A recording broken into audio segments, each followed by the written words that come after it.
Imagine knowing exactly what your students are learning and exactly which steps you need to take next.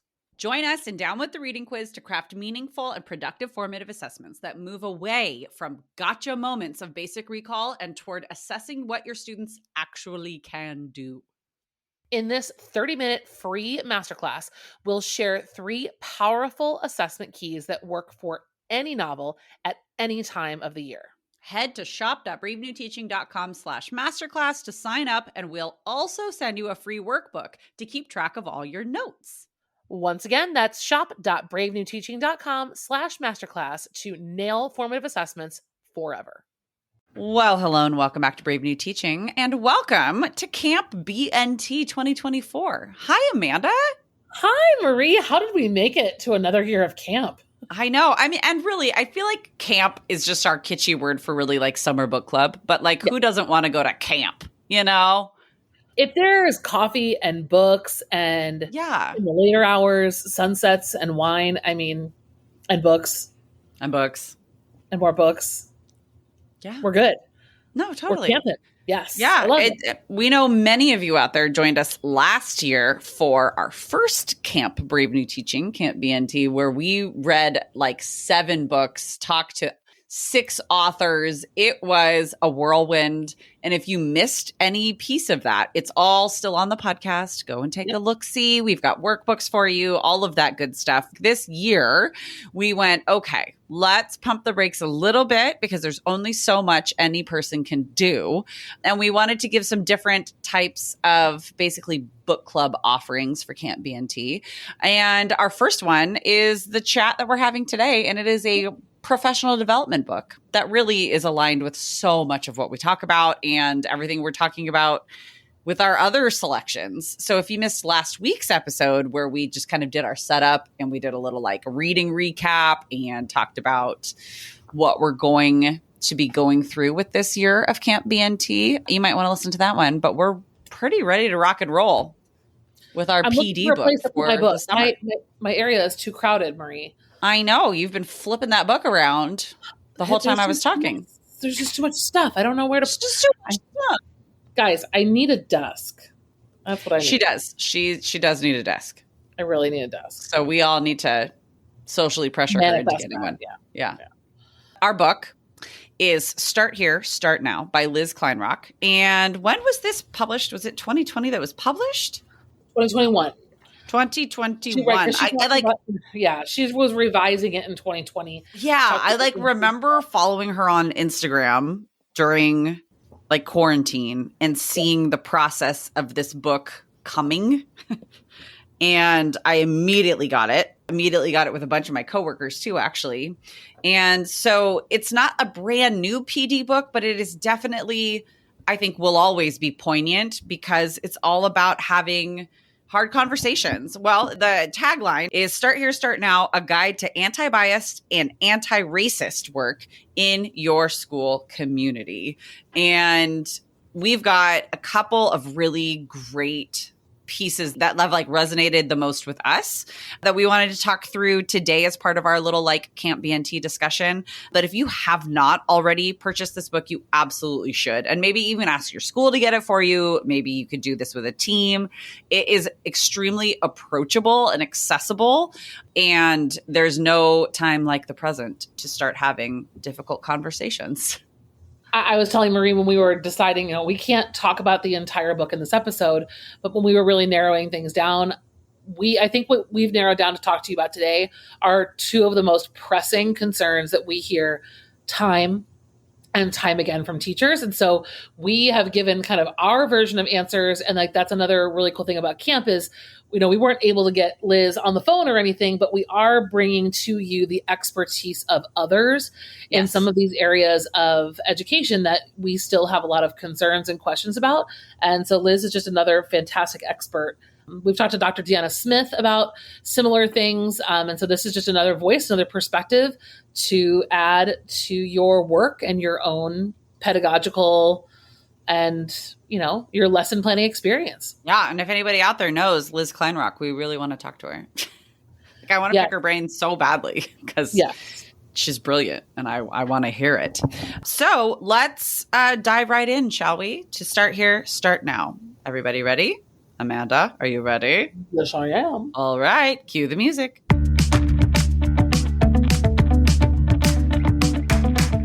You're listening to Brave New Teaching, and we are so much more than a podcast. We give teachers the inspiration, support, and tools to challenge the status quo. I'm Amanda, and I'm a former English teacher from Illinois. And I'm Marie, and I'm a teacher from Southern California. Join us at bravenewteaching.com to find out more about our courses, festivals, and get every episode's show notes.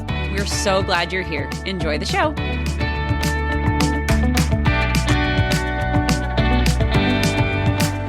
Like Amanda said in our intro, we obviously can't talk about an entire book in a 20-minute podcast episode because, we got stuff going on here. And plus, we just wanted to take two of the biggest or most frequently asked questions, concerns, not just from others, but like even in our own classroom experience, and like look at some of the most tangible and strategy driven pieces of her book that we like really, as we are thinking, because it's summer. If you're listening to this in real time, it's Camp BNT because it's summer break here in the States. And this is a great time to start looking forward and reflecting all at the same time about our teaching practices. And these are two parts of the book that can be really incorporated into your teaching practice, refined within your teaching practice, but then also really practically part of your planning for next year.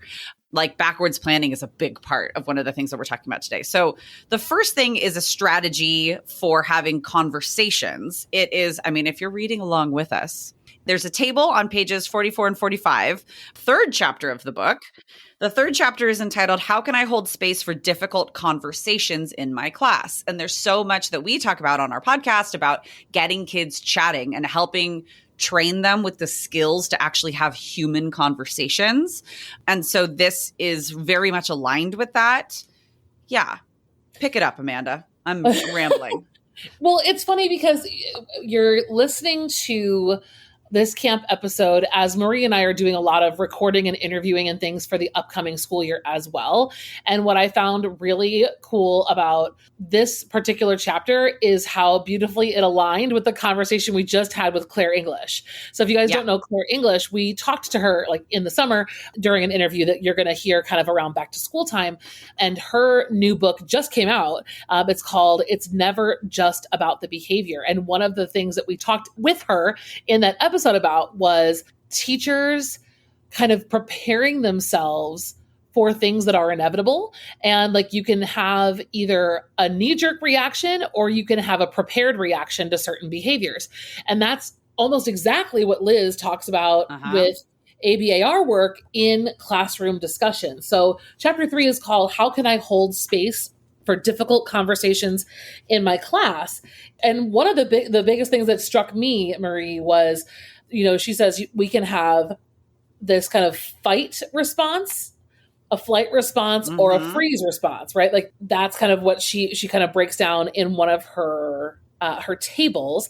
And I don't know, like that really struck me as a great reminder that the first part of all of this is you, right? And you anticipating the fact that like, okay, I have in the beginning of the year, like I established a classroom environment where we can talk to each other. I set up the fact that I want us to be able to have hard conversations. And then we do have them. And then kids say things and you're like, I wasn't ready for that. And like, we probably should be, and we can be. And then these are some of the strategies that Liz talks about. It's one thing to be able to, like, as a classroom teacher, especially, right? Who's like you're facing kids every single day. And kids are a bit of a roulette like spin because while you can predict quite a bit, they're children, they're humans, and then they're child humans. And so there's a lot of variable in working in any sort of a classroom environment for various reasons. And this is not news to any of us, I would go and, assume. Yeah, no, so she says on 41 for like a direct, like for some like direct. Yeah. She says, be aware of your own reactions and boundaries. She gives a little example about a student named Abby, Yeah. and she says, while comments like Abby's might not intend to harm, students must learn the importance of owning their impact. And I think the same thing goes for teachers, right? Like when we make a mistake, when we do something that was either ignorant or intentional, they both need to be addressed, because she also talks about, it is my belief that toxic environments are created when adults witness biased actions and words from children and fail to address them. Sweeping comments under the rug or harshly reprimanding students who don't understand the gravity of their words contribute to an environment of mistrust. So this is kind of all circling around the fact that, like, this is going to happen and we should prepare ourselves for what we're going to say when they do. Well, and it's one thing to be able to be told, like, reflect, do your own personal work first, learn your own boundaries. And then people go, okay, you know, like, I think I know what they are. And then they're actually faced with, did not expect this reaction in my own physiology. And that's something we actually did talk about with Dr. Smith. I want to say it was last summer, the second time we were talking to her. Yep. Mm-hmm. But what I love here are the little snippets of, like, this is what it actually looks like. Yes. And she's got it in her book too. Dr. Smith does too. It's just specifically in this context of, like, holding space for difficult conversations. These are human reactions. A human reaction would be if you tend to fight. Like, if you want to confront something, here's a response that could come out of you. If you intend to fly away, like if flight tends to be your response, here's something. If you tend to freeze, or if you know what I mean? Like, being able to label it and then have this tangible, I don't know, these like sentences be a part of the teacher's reflective, like, personal work, I think is so useful, because again, we can get told things in theory and philosophically be completely aligned and say, yes, that is absolutely something that's important to me. And that is part of my classroom and my teaching practice. And then be faced with it in the moment and go, and not feel prepared. And so this is a way to tangibly prepare. Yes. Yes. And so, like, one of the strategies she talks about is called calling in. So calling someone into the conversation is a way of addressing a comment that was racist or was in some way, right, biased against someone. Yes. Insensitive, right? Or inappropriate in some fashion. Yes. Okay. So let's look at, there's on page 44 and 45, there are four examples. Let's go with the first example, right? The comment that comes out of the classroom. I've addressed this 1,000 times, right? The comment is, that's so gay. Yep. Raise your hand if you've ever heard kids say, I said that when I was in high school. I think I talked about that on the podcast. You have, yeah. Just because it was a flippant remark that you don't understand the gravity of until you understand the gravity of. Yes. And right, when you're 16, you're an idiot, right? And and that's okay. And I think sometimes one of my tendencies, I think when it comes to fight, flight, or freeze, I think my first reaction is fight. Like as a teacher, is be like, excuse you, I want to get all like up in arms, or freeze, both of those. I don't know. I think it depends. But anyway, I think this is really powerful. So you hear a student say, that's so gay. Here's what Liz says could be the knee-jerk reaction. Never say that. That is mean, cruel, and beyond disrespectful. And that's definitely, I have been the knee-jerk reaction that I need everybody in this room to know that I think that that is inappropriate and that is unacceptable in here, which is absolutely like being an upstander for children who can be harmed, right? Like that is, yes, absolutely. It is also, as she said, you quoted it just a second ago, disrupting the trust of the community, because it creates a space of like, what if I say something wrong and I don't realize I've said something wrong? I can't make mistakes in here. Therefore, I'm not safe. Mm-hmm. And I've been in those situations. Wrong, right? Even though the kid was wrong. Even though the child was wrong and needs to, and then also the child or person who says that's so gay or whatever that like term was, or the phrase is that's like inappropriate, they've just been shut down and they're done, right? Like they haven't learned anything. They've just been shamed. And that is not how we want to run our classrooms. Personal experience, I can also say it does not change behavior. No. And of course, the students and the way it's said can be very different. But if this student is a regular culprit of flippant and, inappropriate language, that doesn't do anything. And then for the kid who said it, who is probably like I was in high school, who only said it around friends or was like, it was never meant to really be heard by anybody. That person is terrified and will never speak again, right? Because they made a mistake. And everyone, I mean, okay. So the strategy that she suggests, there are two other ways to handle it. There's the interrupting strategy, and that would look like this. That language makes me uncomfortable. I'm wondering if you know the impact of your words when you say, that's so gay. Can you explain why you said that? I can already see a kid's face being like, oh. Yeah. I mean, that's when you get the response of, it was just a joke. I didn't mean anything. Right. So for it being an interrupting strategy, that's all it really needs to do is just put a full stop on the moment and interrupt what's going on. The call-in conversation, that third option that she's giving us, is the true moment of learning, right? It's like a true education moment where everybody involved can actually learn a bit about themselves and their environment and other people around them. Where, actually, do you want to read it? Yeah. So that would look like this. I understand that some people use the phrase, that's so gay, when they really mean something is dull or boring. However, I want you to understand that it's very hurtful to people who identify as LGBTQ+ and can make them feel hurt and unwelcome. How do you think it might make a queer person feel if they heard you say that? Is there another phrase you can use instead? The opportunity there to be able to be heard and seen and go, hey, that was a no-no, like that you made a mistake.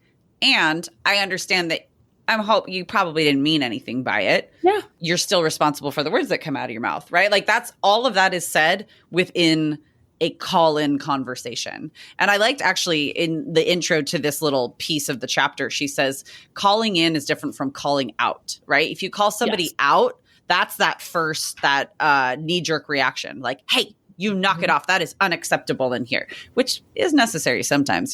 That's normally when they're like, horse playing and you're like, hey, listen, I don't feel like calling 911 today. Could you not? That call out. Not today. Versus something where like students have a really, like this can be a pivotal moment of learning for many children and just human beings around to be able to call in either expertise, like literally calling in somebody that can help aid in the conversation, or just calling in empathy and putting your, feet in somebody else's shoes to bring in those other perspectives to try to understand on a more like a wider view. Well, and I think that this conversation is exactly why we picked this book for camp, because part of being prepared to face that in the classroom requires you to practice this and to have already gone through, right, the thought process around what this involves. I can tell you for a fact, there are more times than not that I think I would actually have frozen. Maybe not with I'm so gay, but with some other like more racially charged comments or other areas where I feel a little bit less equipped to handle them. I think that this is a really powerful, I mean, there's scripts. Yeah. And there's nothing, we talk to you about having templates for your lessons. We talk to you about having prepared answers. Like when you're going to ask students to analyze lit, we want you to have already gone through it yourself, chosen which devices we want them to look at. Like we've done all that work. This also applies to these kinds of conversations that are happening in our classroom. And we can absolutely, sure, there's going to be some that are kind of offhand and random, but there's also going to be ones that we will be able to prepare for because of the content of what we're teaching, the subjects that are coming up in articles and things that we're reading. So I think really sitting down and looking through this with a colleague will help you. And then looking at your curriculum map and seeing where especially certain areas, and there are other chapters that kind of get more into the curricular side, but I think that that's a really important place to start. Yeah. And then the other takeaway that we wanted to talk about has everything to do with curriculum and everything to do with planning and looking ahead at your year and doing backwards planning, which that is like our favorite thing to talk about. Backwards planning and essential questions. Like, let's go. A little bit further back, actually, in the index, isn't it? Of like the resources.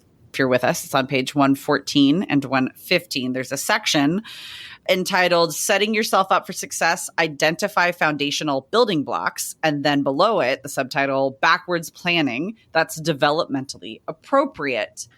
It's about how to help students have the same foundational understanding of a lot of the big topics that are going to come up that are going to drive these sensitive conversations and these difficult conversations that we were just talking about strategies for. Let's, in part of the preparing ourselves, it's also preparing our students to be able to talk about things and have at least a foundational shared understanding so that they're not coming in blind completely, right?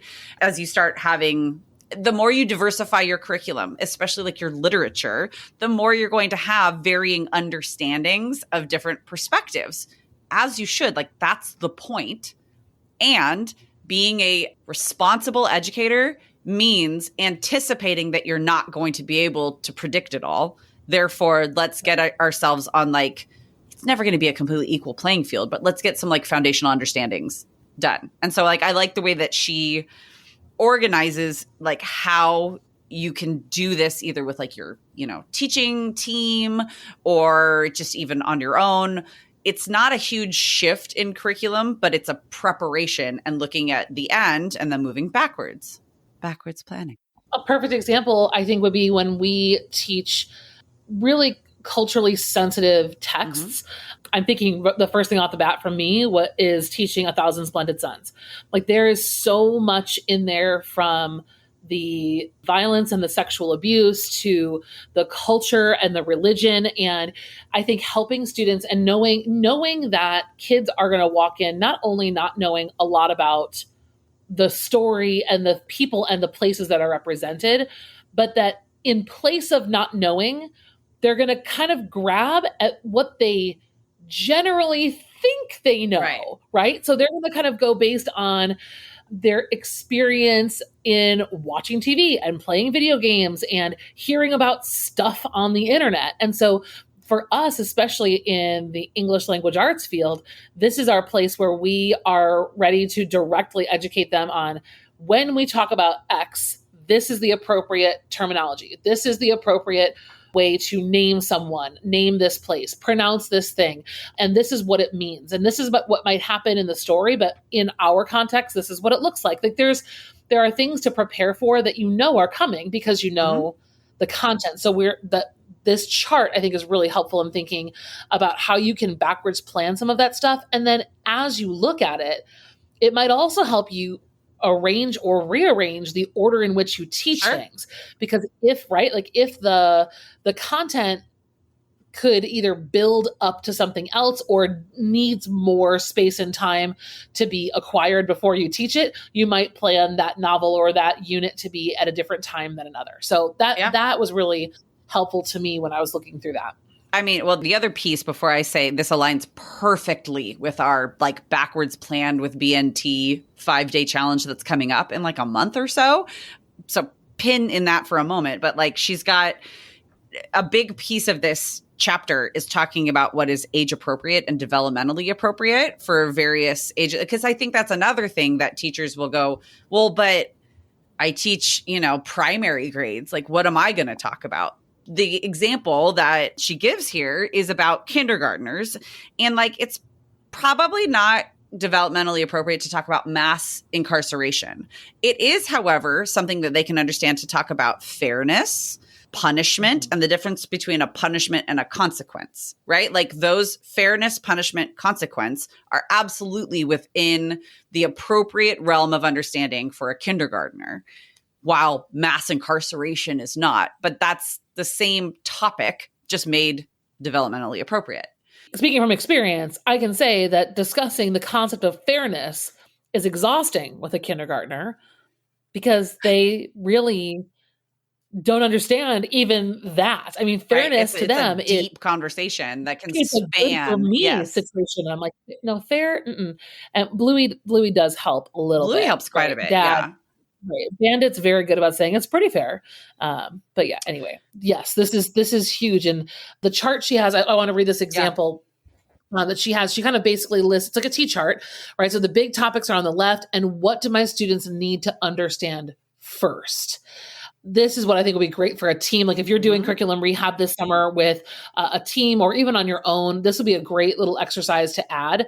So if your big topic was incarceration, What do my students need to understand first? Well, how is a punishment different from a consequence? What does it mean for something to be fair or equal? Racism. Where does skin color come from? What does it mean to have power? Right? These questions and where they fit into our curriculum are a huge part of that process of developing units that are going to be effective for kids, but also an anti-biased, anti-racist, right, approach. The most effective is going to be a curriculum that has scope and sequence that you can really see from a bird's eye view. That taking, like, for instance, I mentioned our backwards plan with BNT 5-day challenge, where we're like leading you through in 5 days, 5 minutes a day, roughly. So 25 minutes. Let's create the skeleton of your entire semester. The benefit to that is that you can tackle these bigger topics, and these more sensitive discussions can actually happen if you can see how it all fits together a little bit more clearly. It's never going to be perfect, but that is the most responsible. I have to keep saying responsible because it's mindful and it's purposeful planning, looking at, okay, this is the literature we're going to be looking at. These are the topics we're going to be looking at. And in order to really get into rich discussion in my 10th grade class, students are going to need to understand these big topics. Now let's go, if we're having this conversation at the end, moving backwards, what other things can I talk about? Where can I, like Amanda was saying, how can I arrange these pieces of literature or whatever it is, these units, to create a conversation that flows from beginning to end, but always starting at the end and then working your way backwards is sincerely the only way to do it. Otherwise it's just dumb luck if it works. Well, I mean, correct me if I'm wrong, but isn't this exactly the same process we go through when we do skills? Yes. I mean, is it? There's no reason for them to be different. In fact, I hope if you have never listened to this podcast before, and this is the first episode you've ever listened to, I would make the argument that what Marie just described should absolutely happen first.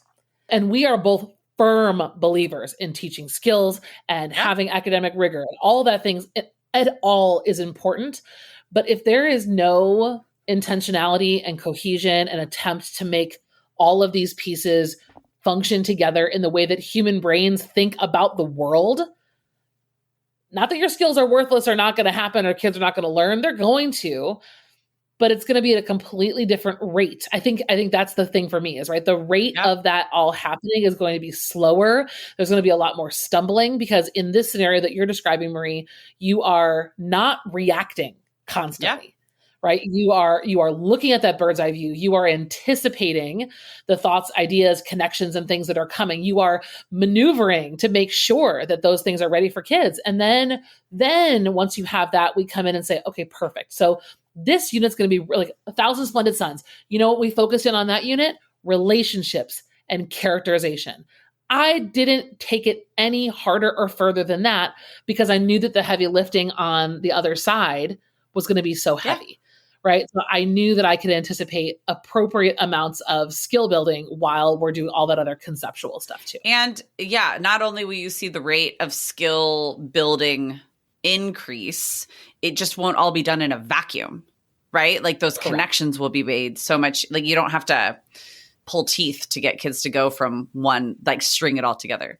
Yes. So, I mean, again, this is a pretty fast read in that start here, start now, in that it's a true PD book where there's little cutouts and call outs and little quote thing, but going through it piece by piece, I think is key. Give yourself a little bit of time when you pick this book up so that you can really digest and think about it and look at your curriculum big picture. Again, we are going to be doing backwards plan with BNT. I feel like this is actually working perfectly because, friends, we have a 5-day challenge situation coming to you where if you wanted to pick up this book and read through it while you've got a little bit of time and then nose to the grindstone, sit down and backwards plan your entire semester to get a great skeleton and bird's eye view of it, you could join us. We did this once. When was that? Winter. We did it New Year. Yeah, it was January. Mm-hmm. And so for back to school, we figured what better time than now to take another backwards plan challenge. And it's 5-ish minutes a day. We have little podcast episodes that you'll see coming up. And it's a great way to take this type of work and start to really apply it. Again, this is stuff that you're going to do over and over. You're going to plan and refine and refine. And the more you are around kids, you realize that no two kids and no two generations are ever exactly the same. So it's always evolving, and that's how it should be. But you can at least start now, start here, start now. See what I did there? To implement more mindfully anti-bias and anti-racist work in your classroom and then into your further school community. Yeah. And if you're a happy hour member, don't forget that you have access to even extra super cool tools to help you with that backwards planning process. You've got some Google calendars, we've got Trello boards, all kinds of stuff ready and waiting for you right inside of your happy hour community. So that's amazing. And we always have great opportunities for you to jump in if you're not already a happy hour teacher, but that's all there and ready for you right now. Head to the show notes for this episode, and all of the links of all of the things, including where you can get Liz Kleinrock's book, are included. Friends, thank you for joining us. Please continue to let us in on what you are thinking and talking about and looking at, especially when it comes to Camp BNT. Tag us on social media. Just email us, send us a voicemail. We want to see how these things are going for you. And show us your vacation pictures with, your PD book on your lap, because we know that that's what you're doing. So that's what we're doing. Yes, or your new cafe, or wherever you're exploring. Or your kids running through the sprinklers. Yes. You part of your Camp BNT summer bucket list was also an assignment to come up with a summer mantra. And I would love to hear people's summer mantras. Yeah, let's do it. Sounds great to me. Share it. All right, friends. Thank you so much for joining us. And we will see you next time. Bye.